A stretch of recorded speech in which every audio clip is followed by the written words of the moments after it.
Do mundo clássico ao Islã.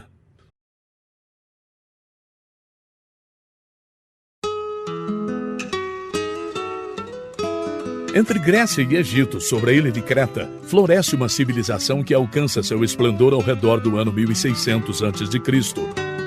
bastante afastada em suas manifestações sobre a solenidade hierático de boa parte da arte egípcia.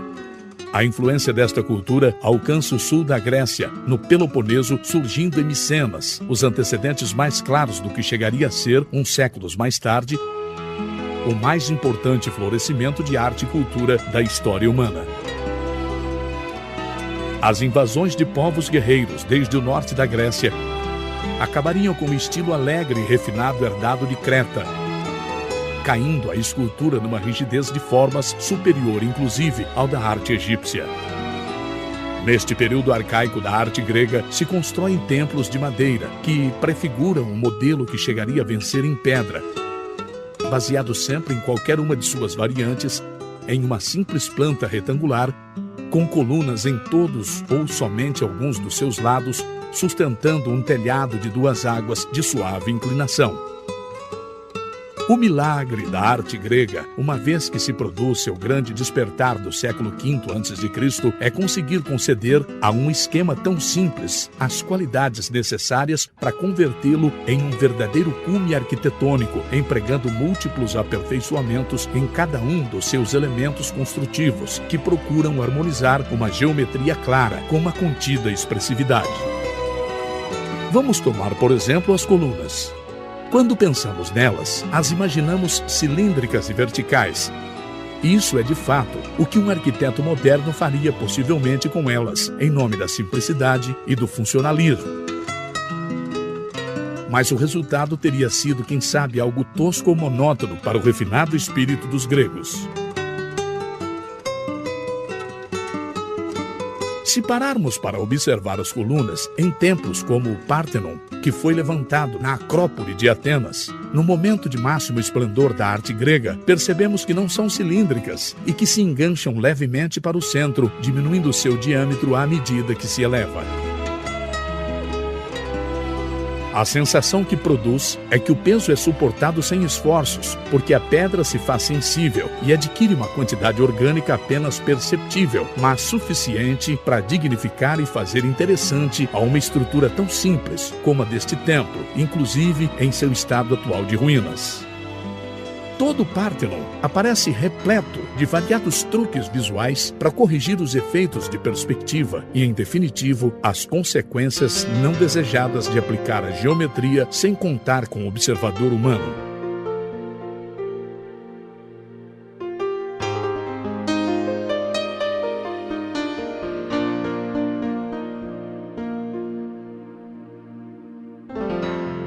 Hoje em dia, com o arquitrave meio em ruínas e sem os maravilhosos relevos de Fídias em suas frentes,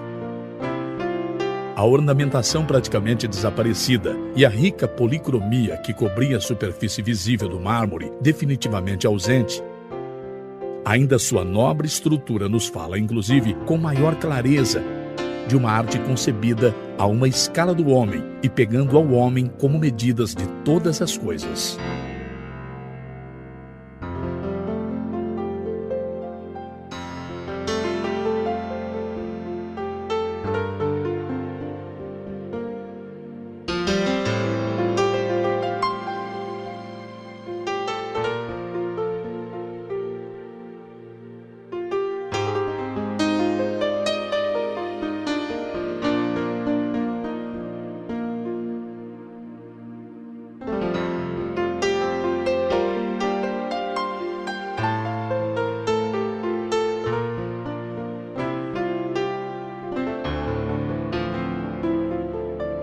O Pártenon pertence à chamada Ordem Dórica, que deriva diretamente dos templos de madeira do período arcaico, o que é apreciado, por exemplo, na célebre alternância entre tríglifos e métopas sobre a viga que sustenta as colunas chamada arquitrave.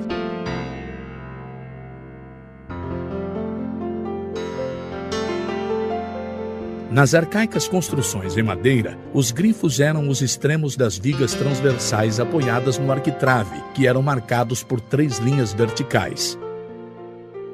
Os espaços ocos, que ficavam entre os tríglifos, se preenchiam com placas decoradas chamadas métopas.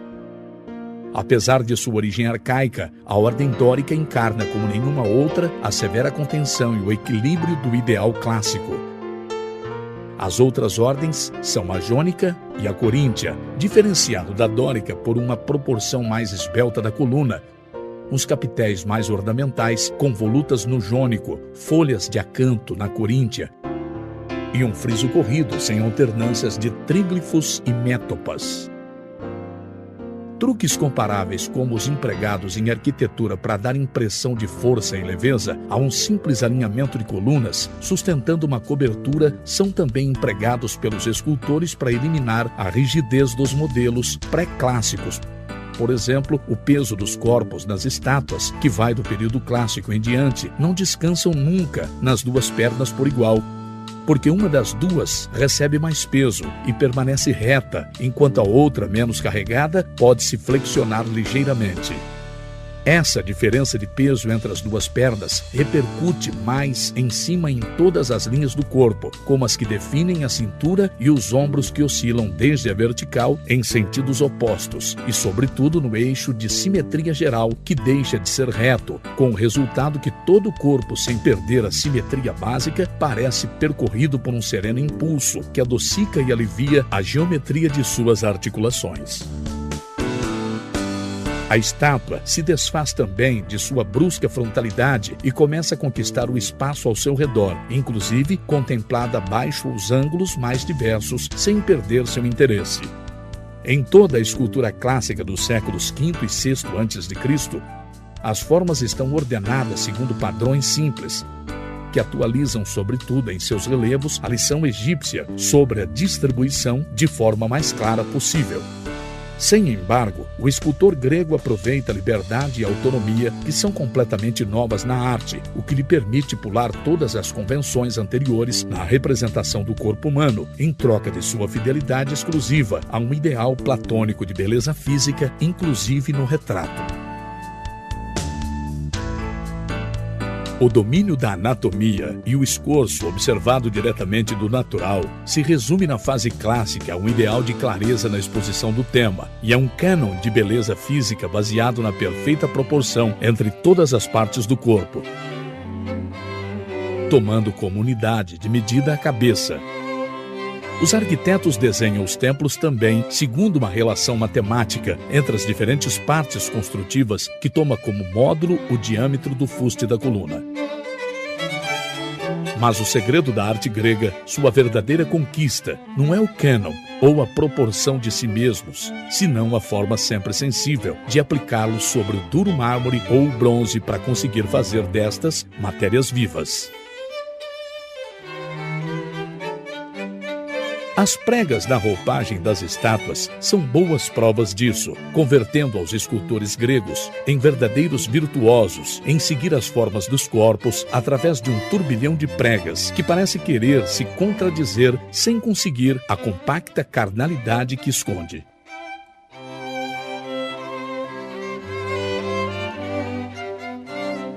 Em estátuas como a Vitória de Samotrácia, pertencente ao chamado período helenístico, as pregas são algo mais que uma demonstração de perícia do escultor e se convertem no veículo principal da evolução artística, transfigurando a figura alada em uma pura demonstração de majestade.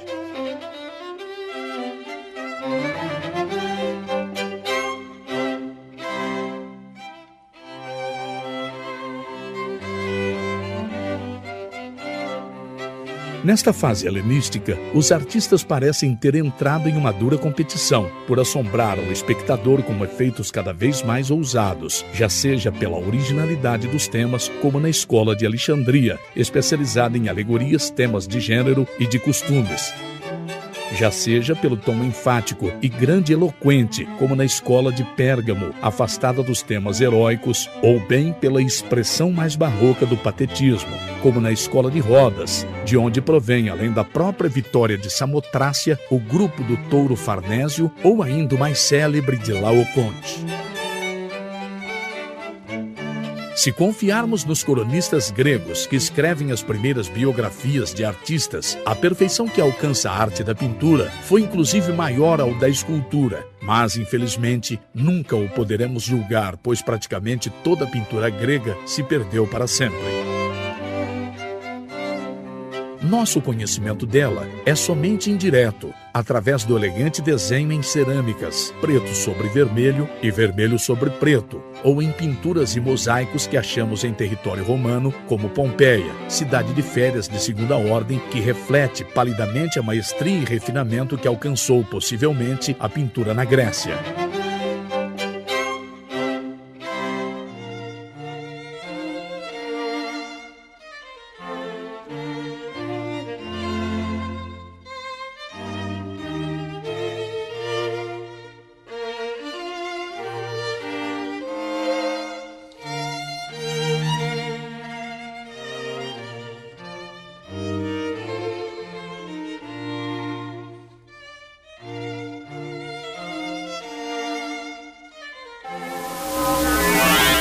Quando, no século VIII a.C., pequenas tribos de pastores fundam o primeiro assentamento em Roma, sobre colinas próximas ao rio Tiber, nada poderia prever que esse seria o começo de um dos maiores impérios conhecidos, cuja direta influência nos alcança ainda hoje plenamente.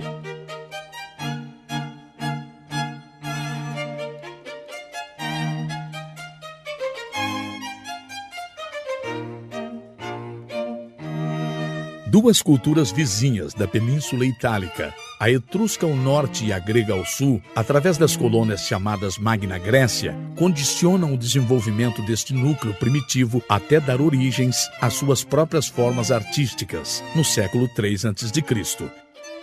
Desde então, a evolução da arte romana vem marcada pelas suas diferentes etapas políticas, principalmente a República, o Império e o Baixo Império, se prolongando por várias centúrias até iniciar sua decadência no século III depois de Cristo. A cultura etrusca contribui à cultura romana o domínio do arco e da abóbada, a sua avançada técnica de fundição em bronze. De sua enigmática civilização, admiramos sobretudo as estátuas deitadas de casais sobre suas tumbas, as representações de animais em bronze, como a famosa loba do Capitólio, e algumas magras figurinhas de concessão assombrosamente moderna.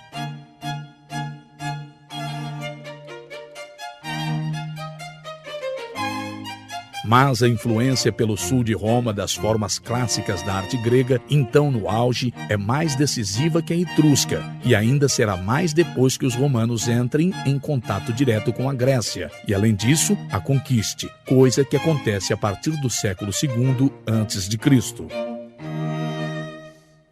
Quando compararmos com as originais, as obras romanas inspiradas em modelos gregos, pode nos parecer que o povo que a realizou não é como o grego, um povo de artistas, e nem o sentido da beleza é tão aguçado.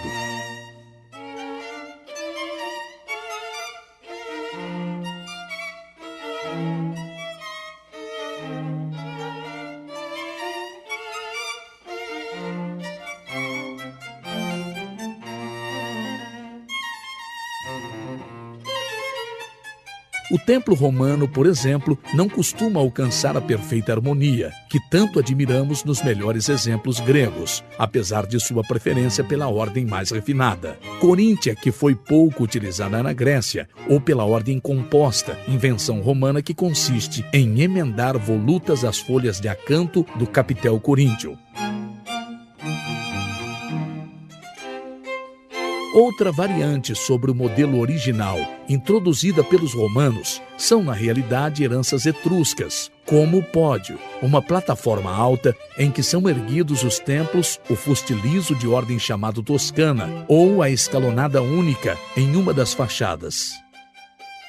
Sem embargo, o simples esquema arquitetônico do templo grego não é facilmente melhorável, pois as modificações romanas comprometem às vezes seriamente seu difícil equilíbrio entre direções verticais, marcado sobretudo pelo fuste fino das colunas. As oblíquas sinalizadas pelas coberturas e das águas do entablamento e as direções horizontais que nos modelos originais vinham dadas principalmente pela escalonada e o arquitrave.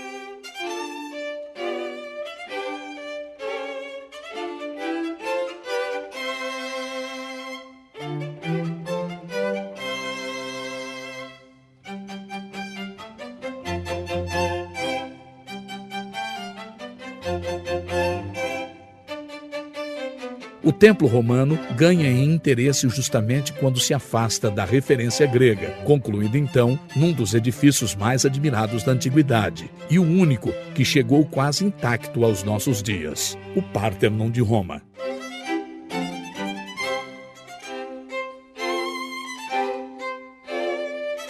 Ordenado no século II depois de Cristo por Adriano, o mais intelectual dos imperadores romanos, para honrar a todos os deuses, é o seu interior o que realmente nos cativa, pela sua harmonia perfeita, como acontece com frequência na arquitetura romana, que está feita para ser experimentada antes, desde dentro que desde fora.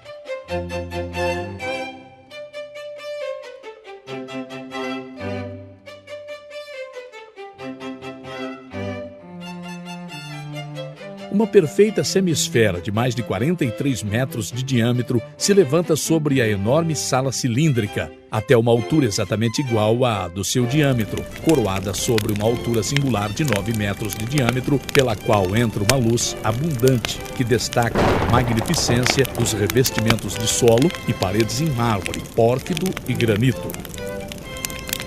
As dimensões desta sobrevia cúpula, que não seria superada até o século XIX, somente foram possíveis graças a um resistente formigão à base de cal, areia vulcânica e materiais de preenchimento como pedra-pomes, telhas quebradas e outros diferentes em cada parte da estrutura em função de seu peso.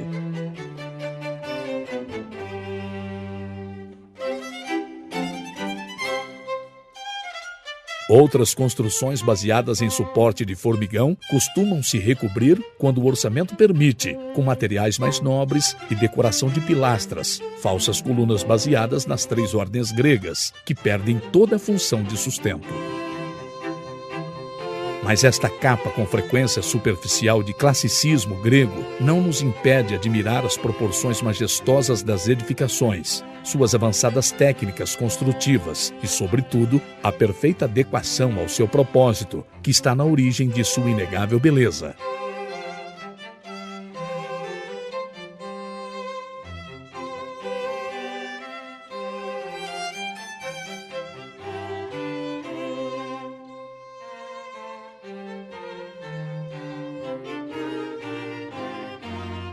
De fato, todas as funções e serviços de uma sociedade complexa encontram sua expressão arquitetônica na variada tipologia de edificações civis, monumentos, projetos urbanísticos e obras de engenharia que decola o gênio romano, porque em seu monumento de Madures, o mundo por ele criado representa uma ordem quase concluída, perfeitamente regulada em seus aspectos principais, que descansa sobre um sentimento parecido ao de hoje, de ter concluído uma longa obra civilizadora.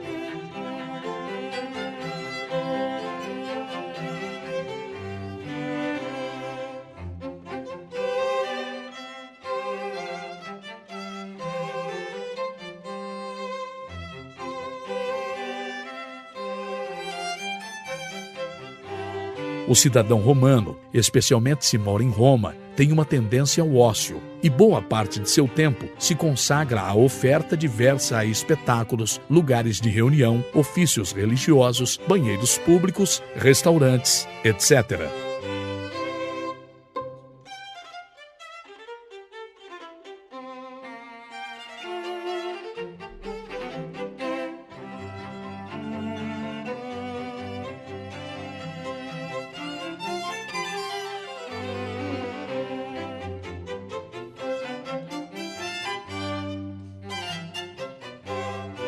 Acudirá às amplas basílicas de 3 naves, logo adotadas pelos cristãos para suas cerimônias religiosas, a realizar transações comerciais e obter justiça, às termas, a se submeter a banhos frios, mornos e quentes, em uma boa atmosfera que acolhe tantos outros serviços como ginásios, bibliotecas, exposições de ossadas.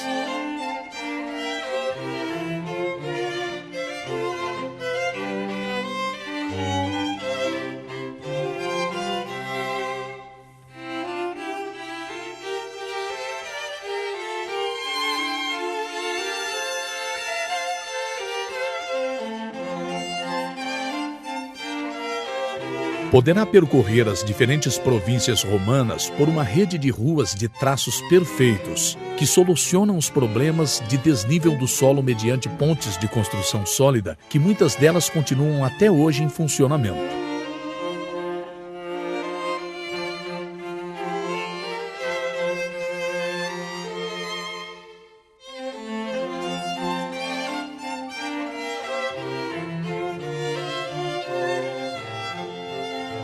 Em seus caminhos tropeçarão com colunas comemorativas e arcos do triunfo, cuja única função é lembrar a glória em que se funda este vasto império.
Os arcos do triunfo, como tantas outras edificações, são pura invenção romana e chegam a se converter em um símbolo de sua civilização. Em seus melhores exemplos, desde 1 a 4 arcos, vemos que o equilíbrio clássico chega a se impor à grande eloquência de um poder que se encontra em plena fase de expansão e tem uma tendência a volumes excessivamente rotundos.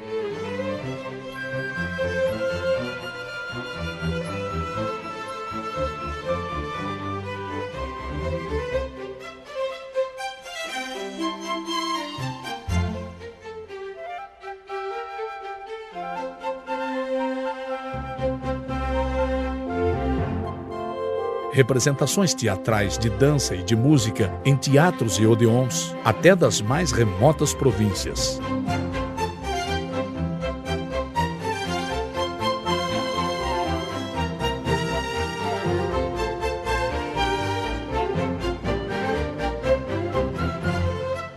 Os teatros não precisam mais de uma colina que os sustente, como no acidentado relevo grego, senão que são construídos sobre o solo plano, elevando a arquibancada suportada por pilares e atravessados por corredores abobadados e escadas.